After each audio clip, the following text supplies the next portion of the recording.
All right, today we are diving deep into the big ideas set to define India in 2026. This is all based on LinkedIn's latest report. And believe me, these are the trends that are completely reshaping how India works, lives, and connects. So let's jump right in. Everything we're about to talk about really hinges on this one powerful idea. It's not just that things are changing, it's the speed of that change that's picking up, like a snowball rolling downhill. From AI to the climate, these massive forces aren't some distant thing on the horizon anymore. They are here right now, and they are moving fast. So that's the real question, isn't it? What does this all mean for India right now? We've gone through the report and distilled it all down into three key areas that are about to see the most, dramatic shifts. Let's start with the engine that's driving pretty much everything else. First up, technology. And let's be honest, when we say technology today, we're really talking about AI. It is the foundation for almost every single change we're going to discuss, from how an entire business is built to the movies we watch. Okay, this might be one of the most mind-blowing ideas in the whole report, the one-person unicorn. Seriously, forget huge teams and endless rounds of funding. The idea here is that a single entrepreneur with the right AI tools could potentially build a billion-dollar company. This just completely flips the script on what we thought it took to build a massive business. And if you're wondering, how is that even possible? Well, this is how. As Ashish Singhal puts it, AI isn't just an assistant anymore. It's becoming a core part of the team. I mean, when AI can manage your finances, your operations, and even your product design, the need for that traditional, large team just shrinks. This is what makes the one-person unicorn a real possibility, not just a fantasy. But AI's impact isn't just about business and startups. It's also rewriting the rules of art and entertainment. The report points to this totally fascinating example, using AI to bring legendary actors, people who are no longer with us, back to the big screen. But this incredible technology comes with a huge ethical catch. On one hand, it's amazing, right? You could finish a film for an artist who passed away, or you could use a singer's iconic voice in new music, creating new opportunities for their families. But on the other hand, who gets to decide what they would have wanted? How do you make sure it's respectful and not just a cash grab? The technology's here, but we're still figuring out the rulebook. And all of this, of course, brings us to our second major theme, the workplace. All this tech disruption is having a massive, massive impact on jobs, how we're managed, and even where we do our work. Now, this is a really interesting statistic. The first story we all heard was pretty simple. AI comes in, jobs go out. But the reality? It's way more complicated. Over half of the employers who laid people off because of AI now actually regret it. They're realizing that some things, especially work that needs a human touch to build customer trust, just can't be replaced by an algorithm. And this regret has led to a trend I'm not sure anyone saw coming: the return of the boomerang employee.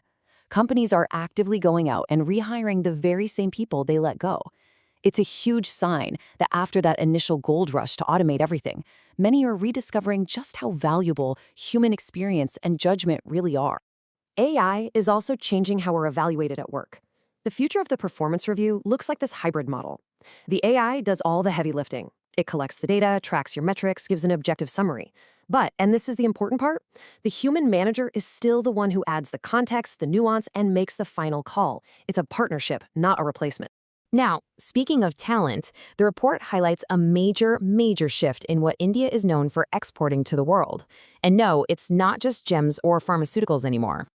The next big export is highly skilled remote talent. Think about it. With a young, tech-savvy workforce and already dominating the offshoring market, India is perfectly positioned to become the world's go-to source for top tech pros.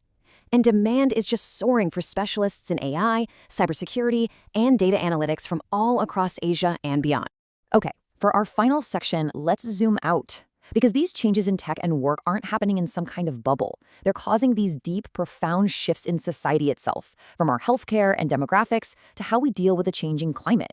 First, there's a huge demographic shift creating what's being called the silver economy. As India's population ages, a massive market for senior living and specialized care is just booming. And you can see South India is really leading the charge here, with a whopping 60% of the market. Technology is also stepping in to solve some really critical gaps in healthcare. I mean, picture this: a self-service booth, maybe in a remote village, where you can get an instant diagnostic test, have a video call with a doctor hundreds of miles away, and get your prescription dispensed right there. These AI-powered kiosks could absolutely revolutionize healthcare access for millions of people. But, and you knew there was a but coming, just like with the digital actors, This amazing innovation raises some really tough questions. As Suganthi Sundaraj from Apollo Hospitals asks, what happens when it goes wrong? Who's accountable? These aren't small details. It means that scaling this tech isn't just about rolling out more machines. It's about building a system that people can actually trust with their lives. Another massive societal force that's changing everything is, of course, the climate. And it connects right back to that world of work we were just talking about. The economic cost of extreme heat is just staggering. We're already losing billions of labor hours around the world.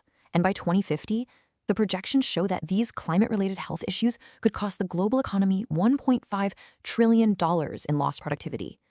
This isn't some abstract problem for the future. It's a huge economic reality today. And this brings us right back around. Just as so many companies are pushing hard for everyone to return to the office, extreme weather might just force them to change their minds. I mean, when it's literally too hot or too dangerous to commute and work in a building, remote work stops being a nice perk and becomes a basic necessity for health and safety. So after all that, what's the big picture for 2026? It really boils down to three huge forces. Number one, AI is the great accelerator. It's the engine driving almost everything else. Two, trust is the new currency. In a world of AI doctors and digital ghosts, being able to trust the system is everything. And three, adaptation is no longer optional. For businesses, for employees, for society as a whole, being able to adapt isn't just a good idea, it's essential for survival. And that leaves us with one final thought to chew on. We've talked about these huge, sweeping changes, one-person unicorns, AI doctors, boomerang employees.